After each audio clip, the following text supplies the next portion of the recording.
Narmada Eshala audio సిరీస్కి స్వాగతం. నేను మీ నర్మద.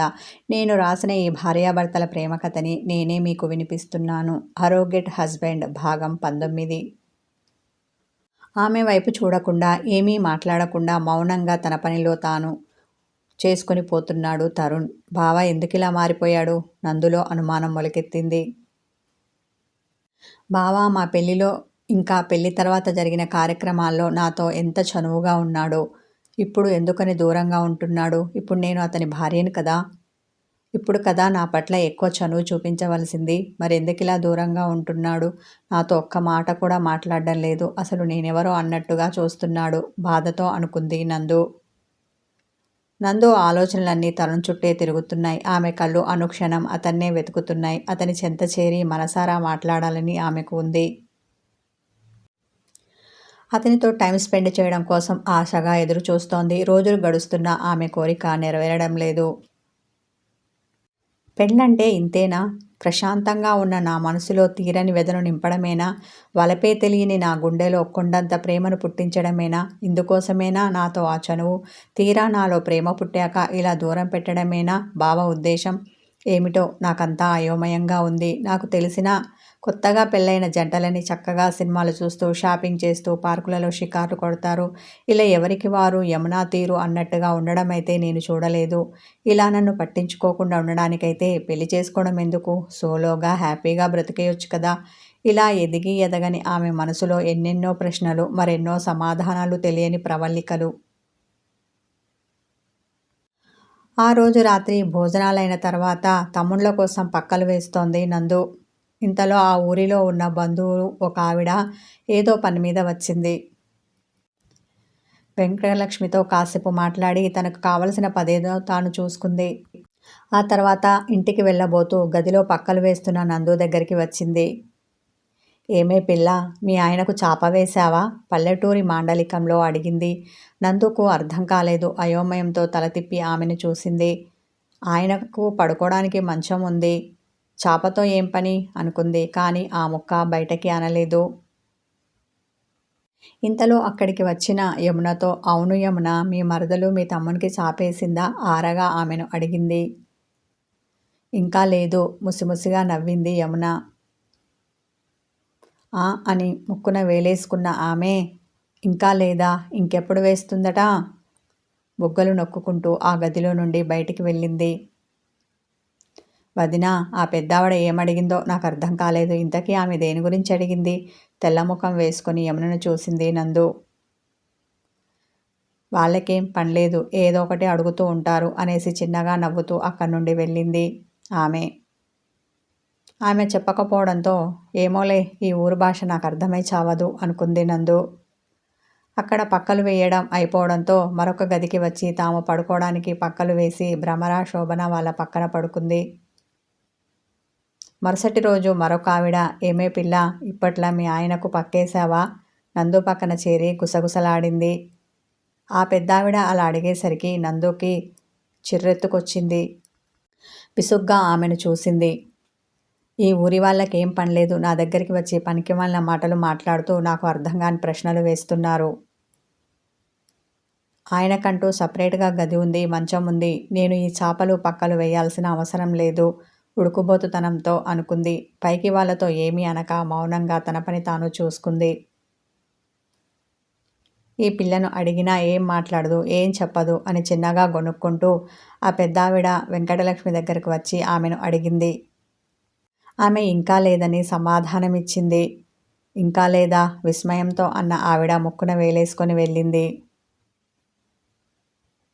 వీళ్ళందరూ దేని గురించి అడుగుతున్నారో ఏమిటో నాకొక్క ముక్క అర్థం కావడం లేదు ఆలోచనగా అనుకుంది నందు.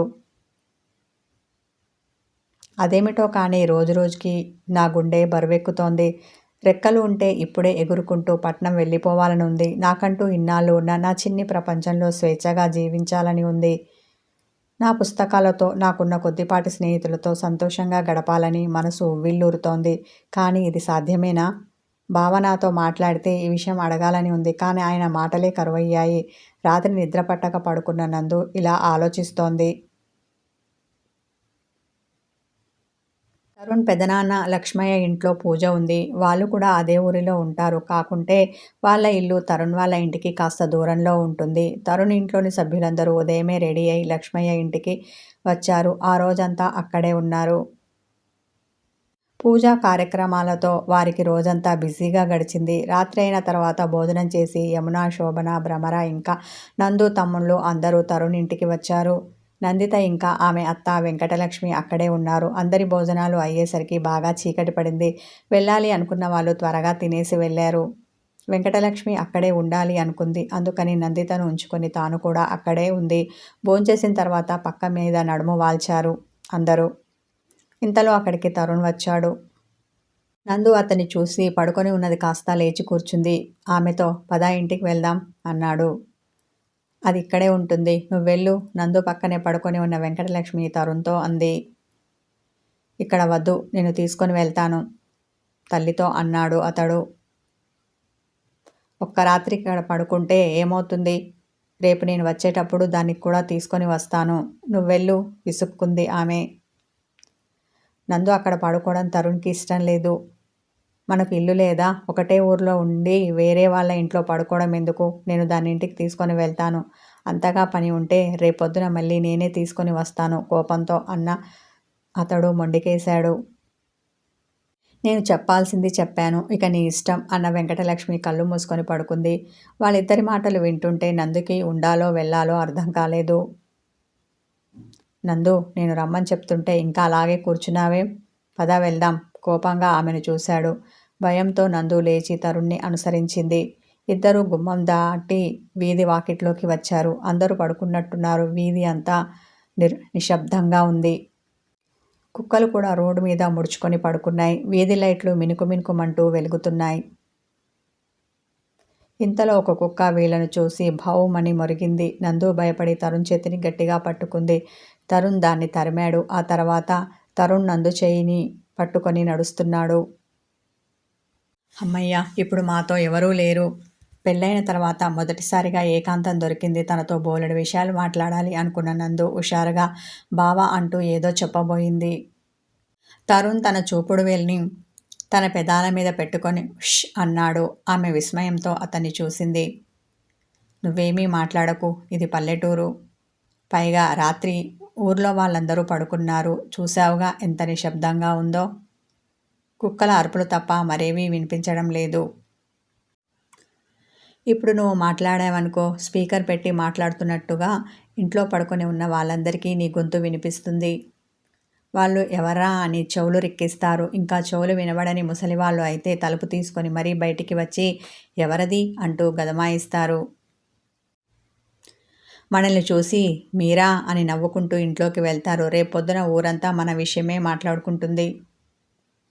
రాత్రి కిష్టయ్య కోడలు తన భార్య చెయ్యి పట్టుకొని ముచ్చట ఆడుతూ నడుచుకుంటూ వెళ్ళడం మేం చూశామని, అవును మేము వాళ్ళ మాటలు విన్నామని చెవులు కొరుక్కుంటారు. కొందరైతే రేపొద్దున నా ముఖం పట్టుకొని అడుగుతారు. ఏమయ్యా తరుణ్, రాత్రేంది అట్లా నీ పెళ్ళాం చెయ్యి పట్టుకొని తెగ మాట్లాడుతూ వెళ్ళావు, ఏంది సంగతి అని గుచ్చి గుచ్చి అడుగుతారు. అప్పుడు నేనేమని చెప్పను? అందుకని నువ్వేమీ మాట్లాడకు, మౌనంగా ఉండు అని ఆమెకు మాత్రమే వినిపించేలా గుసగుసగా చెప్పాడు. తరుణ్ ఇలా చెప్పాక నందు తెల్లబోయింది. మాటలు రాని దానిలా అతని వెంట మౌనంగా నడిచింది.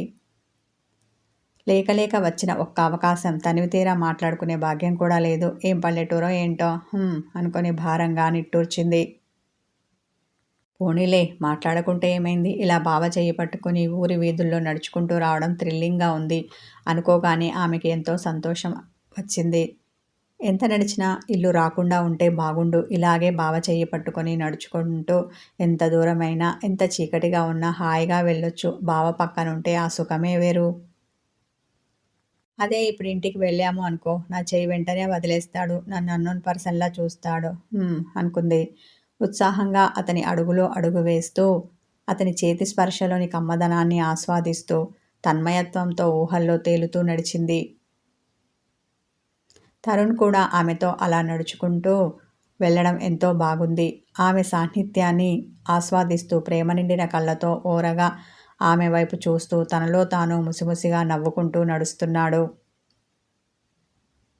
మధ్య మధ్యలో ఆమె చెయ్యి నొక్కుతూ తనలోని కోరికను, ఆమె పట్ల తనకున్న ప్రేమను తెలియజేస్తున్నాడు. ఇద్దరూ వలపు వెన్నెల్లో విహరిస్తున్నట్టుగా ఫీలయ్యారు. కాసేపటికి తరుణ్ నందిత చేతిని వదిలేశాడు.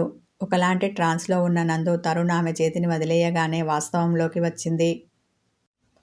కళ్ళ ముందు కనిపించింది చూసి అయ్యో అప్పుడే ఇల్లు వచ్చిందా బాధగా అనుకుంది. ఆ ఇంటి వీధి తలుపు వేసి ఉంది. తరుణ్ తలుపు మీద చేత్తో తడుతూ దబదబా చప్పుడు చేశాడు. వస్తున్నా అన్న మాట వినిపించింది. ఆ తర్వాత తలుపు తెరుచుకుంది. మంచి నిద్రలో ఉన్న యమున బలవంతంగా లేచి వచ్చి తలుపు తీసింది. ఆ తర్వాత ఆవలించుకుంటూ వెళ్ళి పడుకుంది. తరుణ్ వీధి తలుపు గడియ పెట్టి తన గదికి వెళ్ళాడు. నందు ప్రాణం ఉస్సూరుమంది. నందు బోలెడు కబుర్లు చెప్పుకుందాం రమ్మని తరుణ్ తన గదికి పిలుస్తాడేమో అని ఆశగా అతని వైపు చూసింది.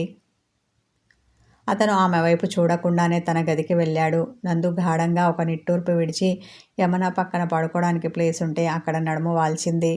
కాసేపటికి అక్క మంచినీళ్ళు కావాలి అని తరుణ్ తన గదిలో నుండి కేక వేశాడు. నిద్రలోకి జారుకుంటున్న యమున నందు వాడికి నీళ్ళట ఇచ్చిరా ఆమెకు పని పురమాయించింది. అప్పుడే నడుము వాల్చిన నందు లేచి కిచెన్కి వెళ్ళి మంచినీళ్ళు తీసుకొని తరుణ్ గదికి వచ్చింది. ఆమె వచ్చేసరికి అతను అసహనంతో మంచంపై కూర్చొని ఉన్నాడు. ఆమె రాగానే లేచి విసురుగా ఆమె చేతిలో నుండి మంచినీళ్ళ గ్లాస్ తీసుకొని నా గదిలోకి నిన్ను ఎవరు రమ్మన్నారు? కోపంతో ఆమె మీద గట్టిగా అరిచాడు. అతను అలా అనేసరికి నందు భయపడిపోయి భీతహరిణిలా అతని వైపు చూసింది. అతని కళ్ళు ఎరిపెక్కి చింతనిప్పుల్లా ఉన్నాయి. ఆమెకు వెన్నులో వణుకు మొదలైంది. అది కాళ్ళకి చేతులకి పాకింది. అతను గటగటా నీళ్లు తాగి ఆ గ్లాసుని ఆమె చేతిలో పెట్టి ఇక్కడి నుంచి వెళ్ళు, మళ్ళీ ఎప్పుడు రాకు బేస్ వాయిస్తో తన అసహనాన్ని, కోపాన్ని ఆమె పైన చూపించాడు. అతని వింత ప్రవర్తనకు ఆమె అవాక్కైంది. ఇప్పటి వరకు బాగానే ఉన్నాడు కదా, ఇంతలో ఏమైంది ఇలా ప్రవర్తిస్తున్నాడు? నేనేం తప్పు చేశానని నా మీద కోపంగా ఉన్నాడు? మంచినీళ్ళు అడిగినందుకే కదా నేను తెచ్చింది. అంటే నా చేతి మంచినీళ్ళు తాగడం ఈయనకి ఇష్టం లేదా? లేనట్టే ఉంది అనుకుంది. పొంగుకొస్తున్న దుఃఖాన్ని బలవంతంగా ఆపుకుంటూ పరుగులాంటి నడకతో ఆ గదిలో నుండి వంటింట్లోకి వచ్చి గ్లాస్ అక్కడ పెట్టింది. ఆ తర్వాత వచ్చి ఇందాక పడుకున్న దగ్గర పడుకుంది.